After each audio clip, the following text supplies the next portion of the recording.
안녕하세요. 지금 역전세다, 역월세다, 집주인들 힘들다, 집값이 떨어져서 괴롭다, 이러한 소식들이 들려오고 있어요. 근데 저는 그것보다 지금 세입자들의 보증금이 더 걱정입니다. 집주인들을 걱정할 때가 아니에요. 집주인들은 투자를 했기 때문에 수익이든 손실이든 본인이 떠안는 게 맞습니다. 근데 이제 세입자들은 그게 아니잖아요. 세입자를 더 걱정해야 됩니다. 지금 저는 매우 걱정이 되는데요. 앞으로 상황이 더 안 좋아질 것이기 때문입니다. 지금 거의 1차 하락이 끝나고 2차 하락이 본격적으로 시작되기 전이에요. 그래서 오늘은 이 본격적인 2차 하락, 이것에 대해서 알아보도록 하겠습니다. 일단 언론들은 또 영끌을 모집하고 있어요. 서울 입주 물량 4월에 0이다. 17,000명이 몰렸다. 이렇게 이야기를 하거든요. 영끌을 2차로 모집하고 있는 것 같아요. 주로 20, 30대가 모집이 된 것 같은데 지금 상황을 제대로 본다면은 절대 매수할 타이밍이 아니거든요. 지금 보시는 그래프는 이미 경매가 나온 건수입니다. 지금 3월이 3,758건으로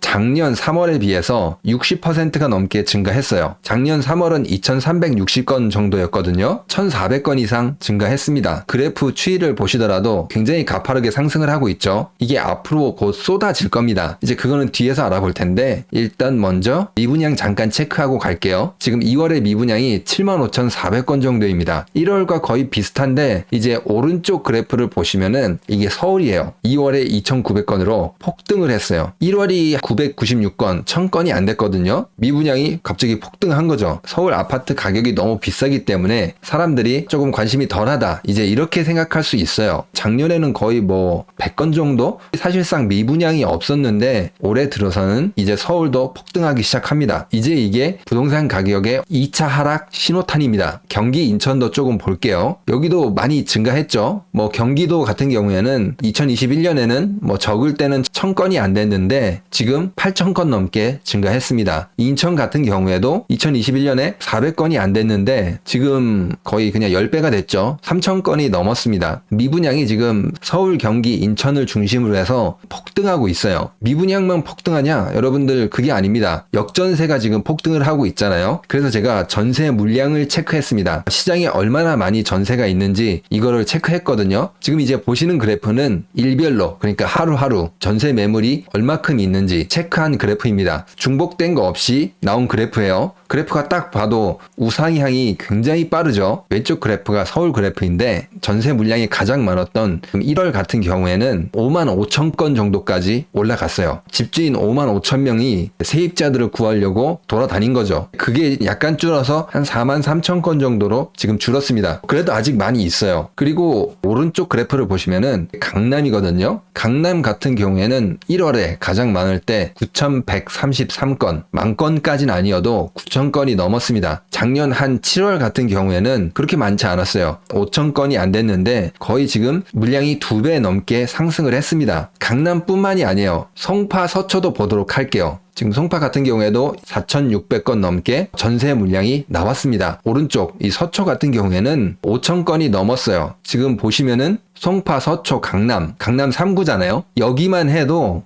대략 더해보면은 18,700건 정도 있었습니다. 가장 많이 있을 때가. 근데 아까 55,000건 정도라고 했죠. 사실상 한 3분의 1이 강남 3구에 몰려 있었다는 거예요. 지금은 조금 줄었어요. 강남은 그렇게 크게 줄진 않았는데 송파 같은 경우에는 물량이 그래도 꽤 많이 줄었습니다. 근데 이게 이유가 있어요, 여러분. 이게 비싼 것도 있는데 찾아보니까 서울에 있는 사람들이 좀 밖으로 많이 빠져나갔더라고요. 왼쪽 파란색 막대 그래프를 보시면은 서울 인구수의 변화입니다. 계속 감소를 하는데요. 지금 오른쪽을 보시면 어디로 이사 갔냐? 이것까지 다 나와요. 서울에서 경기도 고양, 인천, 경기도 성남, 경기도 의정부, 양주, 파주, 경기도로 빠져나갔어요. 경기도 인구 증가수를 보면은 이제 꾸준히 증가를 하죠. 서울에서 많이 넘어왔다는 겁니다. 어디서 왔냐? 이것도 체크를 해보면은 이제 서울 송파에서 오고 서울 은평구, 강서구, 노원구, 중랑구 1위부터 10위까지가 다 서울에서 경기도로 이사 왔다. 그렇게 통계가 나옵니다. 인천 같은 경우도 인구수를 체크해보면 이제 꾸준히 증가를 하는데 서울에서는 인천을 많이 안 가는 것 같아요. 부천, 김포, 강서, 경기도 고양, 경기도 광명시 이런 곳에서 이제 인천으로 이사 갔다고 이제 통계가 잡힙니다. 그렇다면 이제 경기도에 있는 전세를 조금 살펴볼게요. 이사 갔으니까 여기에 있는 물량이 줄어야 되잖아요. 근데 그렇게 많이 줄진 않았어요. 이제 워낙 공급이 많기 때문에 지금 보시면은 경기도의 전세 지금 매물수가 2022년 11월에 6 6만 7천 건까지 올라갔어요. 지금은 한 5만 건까지 떨어졌거든요. 아직도 엄청나게 많은 전세가 있다는 거예요. 그리고 인천 같은 경우에도 많이 있을 때는 작년 12월 초에 이제 15,000건 정도까지 있었습니다. 근데 지금 떨어져서 한 12,000건 정도까지 떨어졌어요. 지금 통계로 보시면 어때요? 전세가 남아 돌고 있다. 그거를 느끼실 수가 있죠. 세입자를 찾는 전세들이 지금 아직도 이렇게 많이 있어요. 지금 이렇게 되니까 부동산 가격이 계속 하락하는 거죠. 지금 최근 1년간 전국 아파트 그리고 매매 지수 이거를 살펴보면은 빨간색이 전세고 파란색이 매매입니다. 계속 하락하고 있어요. 지금 앞에서 보신 미분양 그리고 전세 이런 게 해결되기 전까지는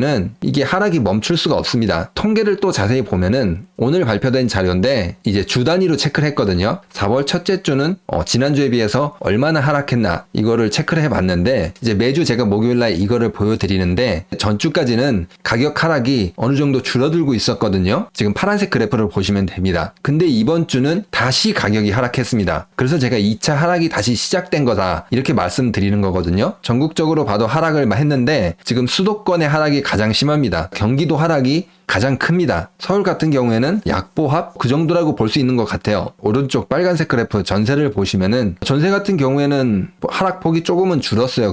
그래도 이제 계속 하락을 하고 있습니다. 지역별로 간단히 살펴보면은 이번 주도 대구가 1위고 경기도가 그 뒤를 쫓아가고 있습니다. 대구는 계속 1위를 하고 있는 것 같아요. 전세 같은 경우에는 이제 울산이 가장 많이 빠졌고 그 뒤로 대구, 경기, 부산 이렇게 많이 빠지고 있습니다. 지금 전세 물량이 이렇게 많이 있으니까 당연히 가격이 빠지는 거죠. 이게 하락을 이끄는 것도 있는데 앞으로 왜 더 큰 하락이 오냐? 지금까지 하락은 금리 상승에서 나타난 하락이라면은 지금부터 하락하는 거는 사실상 사람들이 실업을 해서 뭘 내질 못해서 그게 경매로 넘어가는 겁니다. 연끌을 하지 않았더라도 잘못하면은 쓰러질 수 있습니다. 금감원장이 기업 구조조정 내년까지 이어질 것이다. 이렇게 발표를 했어요. 건설사들이 힘든 것도 있는데 대기업도 위험해요. SK, 롯데, 신세계 이 그룹들 위주로 엄청 위험해 보이거든요. 모든 기업을 다 찾아보진 않았지만 좀 현금이 부족한 기업들, 기업이 자산이 많고 탄탄하더라도 부동산으로 많이 돼 있고 실제로 그렇게 현금을 많이 가지고 있지 않은 기업들, 지금 그런 기업들 위주로 지금 위험해 보여요. 지금 SK 같은 경우에는 SK 하이닉스도 그렇고 굉장히 안 좋죠. 지금 보시면은 SK그룹 총차입금 규모 추이입니다. 이게 뭐냐? 대출을 받아서 조금 무리하게 투자를 했다는 거예요. 대출을 많이 받았다는 거는 금리가 올라갔잖아요. 이자를 못 낼 수도 있다. 그 말입니다. 물론 이제 대기업 같은 경우에는 망하진 않을 거예요. 계열사 몇 개가 날아갈 수 있다. 그 말인 거죠. 말이 계열사지 대기업에 근무하는 인원들이 여러분들 몇천 명이잖아요. 하청업체들, 그 지역에 있는 자영업자들 이거 어떻게 된다는 거예요? 다 한 번에 날아간다는 거예요. 빨간색으로 제가 표시한 부분이 있거든요. 이게 마이너스잖아요. 어려운 건 아니고 이게 그냥 현금이 없다는 거예요. 이렇기 때문에 사람을 구조조정을 할 수밖에 없습니다. 가장 쉬운 게 구조조정이거든요. 구조조정이 된다면은 굉장히 불행한 일이 펼쳐지는 겁니다. 롯데도 살펴보면은 얼마 전에 문제가 좀 있었죠. 마이너스까지는 아닌데 지금 영업이익률이 1.9%예요. 거의 남는 게 없다는 거예요. 그런데 돈 빌려온 게 한 40조 됩니다. 꽤 많이 돼요. 2018년에는 25조였는데 그 사이에 한 15조가 늘었어요. 대출을 많이 받았기 때문에 여기도 금리 때문에 힘들 수밖에 없어요. 롯데 같은 경우에는 부동산이 많이 있거든요. 부동산은 이게 현금화가 어렵잖아요. 지금 이 상황에서 현금이 부족하면은 멀쩡한 기업 부도가 날 수 있거든요. 그거를 우리가 흑자 부도다 이렇게 이야기하잖아요. 지금 대기업만 봐서 이렇죠. 중소기업, 중견기업, 건설사 사실 볼 필요도 없습니다. 여기서 구조조정이 나오면은 경매라든지 금매가 쏟아지게 될 수밖에 없어요. 이게 엄청나게 고통스럽고 엄청나게 슬픈 일입니다. 오늘은 이제 전세라든지 미분양 물량을 지역별로 살펴보면서 부동산 시장에 어떻게 영향을 주는지 이것도 알아보았고 앞으로 2차 하락이 어떻게 올 것인지 이것에 대해서도 알아보았습니다. 개인 차원에서라도 잘 준비하시고 대비하시기 바랍니다. 그러면 오늘 영상은 여기서 마치도록 하겠습니다. 구독과 좋아요, 알람 설정, 그리고 응원의 댓글은 영상을 만드는데 많은 힘이 됩니다. 감사합니다.